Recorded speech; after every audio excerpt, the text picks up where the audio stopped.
Please subscribe The Cursed Tales. The wind howled through the ancient trees, their gnarled branches casting eerie shadows on the forest floor. I stood before the dilapidated mansion, the memories of the past haunting me like ghostly apparitions. It had been a year since the terrifying encounter with the Serbian Dance Lady, but the nightmare still tormented my sleep. Against my better judgment, I had returned to confront the horrors that had changed my life forever. The moon cast an eerie glow on the mansion's decaying facade as I pushed open the creaking front door. The air inside was thick with an otherworldly chill, and a sense of foreboding tightened its grip on my heart. Cobwebs clung to every corner, as if nature itself was trying to reclaim the forsaken place. I swallowed hard and stepped cautiously into the dimly lit hallway. The memories of that night came flooding back, the rhythmic beat of the drums, the hypnotic sway of the dancers, and the haunting laughter of the Serbian Dance Lady. I could still feel the weight of her piercing gaze, like icy fingers tracing lines across my skin. I had barely escaped with my life, but the scars on my soul were a constant reminder of the terror that had befallen me. As I explored the mansion's dark corridors, whispers seemed to dance on the edge of my hearing, taunting me, tempting me to turn back. But I was driven by a morbid curiosity, a need to unravel the mystery behind the Serbian Dance Lady and the curse she had cast upon me. Each step felt like an eternity, the air growing heavier with each passing moment. I reached the grand ballroom, the very heart of the mansion's darkness. Moonlight filtered through dusty windows, illuminating a scene frozen in time. The dance floor was adorned with decaying roses, their petals brittle and faded. And there, in the center of the room, stood a worn phonograph, its needle poised above a dusty vinyl record. Without thinking, I lowered the needle onto the record. The crackling static was followed by a haunting melody, a tune that seemed to seep into my bones. It was the same melody that had entranced me that fateful night. My heart raced as memories assaulted me, the faces of the dancers contorted in agony, their bodies twisting and convulsing in unnatural ways. And then, she appeared. The Serbian Dance Lady materialized from the shadows, her eyes fixed on me with a hunger that sent shivers down my spine. Her porcelain skin was ashen, her lips blood red, and her raven black hair cascaded down her back like a waterfall of darkness.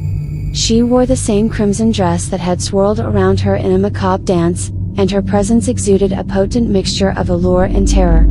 "You returned," she whispered, her voice a seductive caress that seemed to echo within the depths of my mind. "I had too," I replied, my voice barely audible above the haunting melody. She beckoned me with a slender finger, and against my will, my feet carried me closer to her. The compulsion was impossible to resist, as if an invisible force guided my every move. The closer I got, the stronger the pull became, until I was standing mere inches from her. "Join me," she purred, her eyes locking onto mine. "No," I managed to choke out, fighting the irresistible urge. Her laughter echoed through the ballroom, a chilling sound that seemed to emanate from all directions at once. "You cannot escape the dance, for it is in your blood now. It courses through your veins, binding you to me." I clenched my fists, struggling to break free from her enchantment. "I won't be your puppet anymore." With a hiss, she lunged towards me, her fingers like icy talons wrapping around my throat. I gasped for air, the world around me spinning as her grip tightened. Desperate and fueled by adrenaline, I reached into my pocket and pulled out a small, tarnished knife, a token of protection from the nightmares that had plagued me. With all the strength I could muster, I drove the blade into her side. A guttural scream escaped her lips as her grip loosened, and I stumbled back, gasping for breath.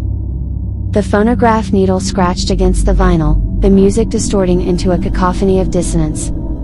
The Serbian Dance Lady staggered, her form flickering like a dying flame. You cannot break the curse," she rasped, her voice fading.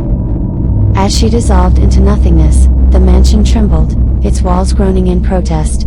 I stumbled out of the ballroom just as the floor beneath me gave way, the mansion collapsing into itself with a deafening roar. I watched as the nightmare that had haunted me for a year was consumed by flames, the darkness finally being exorcised. The curse had been broken, but the scars remained, both physical and emotional. The Serbian Dance Lady was gone, but her memory would forever linger in the corners of my mind.